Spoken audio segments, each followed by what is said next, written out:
আবারও মস্কো আন্তর্জাতিক চলচ্চিত্র উৎসবে আদিম খ্যাত নির্মাতা যুবরাজ শামীমের নতুন সিনেমা অতল। উৎসবের ৪৮তম আসরে অ্যাপোকালিপস নাও সেকশনে মনোনীত হয়েছে যুবরাজের অতল।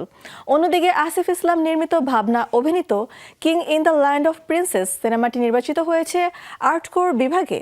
মস্কোতে স্থান পাওয়া বাংলাদেশের দুই সিনেমার বিস্তারিত জেনে নিব প্রতিবেদন থেকে।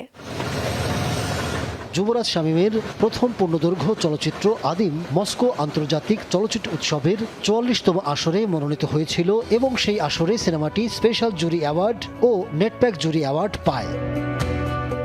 অতল যুবরাজের দ্বিতীয় পূর্ণদৈর্ঘ্য চলচ্চিত্র। গল্পে উঠে এসেছে অস্তিত্ব সংকটে ভোগা একজন মানুষের মনস্তাত্ত্বিক দৃশ্যায়ন, যেখানে সময় তার চারপাশের চরিত্র সব থমকে আছে। এবছর নির্মাতার নতুন সিনেমাটি মূল প্রতিযোগিতা বিভাগে না থাকলেও প্রতিযোগিতা করছে নেটপ্যাক কম্পিটিশন বিভাগে। এই ছবিটা আপনার কয়েকটা ফেস্টিভ্যালে সিলেক্ট হয়েছিল। এর মধ্যে আপনার ইফি আছে, তারপর ক্ল্যাফএম আছে, তারপর ডানাফ আছে, কয়েকটা ফেস্টিভ্যাল আছে আর কি। আমি মস্কো নিয়েও একটু কনফিউশনে ছিলাম, কারণ ওরা যেহেতু এবার টিকিট দিচ্ছে না এবং আমি টিকিট ম্যানেজ করতে পারবো কিনা সবকিছু মিলে আমি না করে দিচ্ছিলাম। কিন্তু শেষ মুহূর্তে দেখলাম যে না, আসলে এই মেইল পাঠানোর পরও আমার ওরা এই উইথড্রলটা অ্যাকসেপ্ট করলো না, এবং তখন আমি ফিল করলাম যে মস্কো আমার জন্য ঠিক জায়গা, মানে মস্কো এই ছবির গন্তব্য আসলে, এটা আমি অনুভব করলাম। এবং মস্কো আমার ডেফিনেটলি আমার খুবই পছন্দের জায়গা। অতলে অভিনয় করেছেন নাইম তুষার। অভিনয়ের পাশাপাশি এই সিনেমার সিনেমাটোগ্রাফি করেছেন তিনি। অতলের শব্দ পরিকল্পনা করেছেন রিপন নাথ। কালারে ছিলেন আব্দুল্লাহ রাকিব। ৪৮তম মস্কো আন্তর্জাতিক চলচ্চিত্র উৎসব শুরু হচ্ছে ১৬ এপ্রিল আর পর্দা নামছে ২৩ এপ্রিল। উৎসবে যোগ দিতে নির্মাতা এবং নাইম তুষার ১৬ এপ্রিল দেশ ছাড়বেন এবং ১৯ এপ্রিল মস্কোতে প্রদর্শিত হবে অতল। অন্যদিকে আসিফ ইসলাম নির্মিত king in the land of the princess cinema আনুষ্ঠানিকভাবে ৪৮তম মস্কো আন্তর্জাতিক চলচ্চিত্র উৎসবে আর্টকোর বিভাগে নির্বাচিত হয়েছে। বাংলার লোকনাট্য যাত্রাপালার ক্রমবর্ধমান অবক্ষয়ের বাস্তবতা উঠে এসেছে সিনেমায়। মস্কো উৎসবে স্থান পাওয়া দেশের জন্য সম্মানের জানালেন অভিনেত্রী আসনা হাবিব ভাবনা। আমাদের সিনেমা বাংলাদেশের হয়ে আসলে কম্পিটিশনে পার্টিসিপেট করছে, তো সেটা আমাদের জন্য নিঃসন্দেহে দারুণ একটা খবর।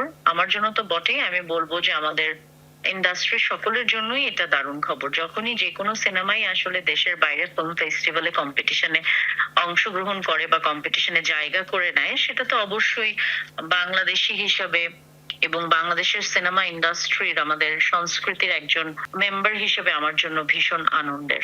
প্রিন্সেস রোজি এক আবেদনময়ী নৃত্যশিল্পী যে ধীরে ধীরে কাহিনী ও অভিনয় শিল্পকে উপেক্ষা করে মঞ্চের দখল নেয় এবং বদলে দেয় শিল্পের ভাষা।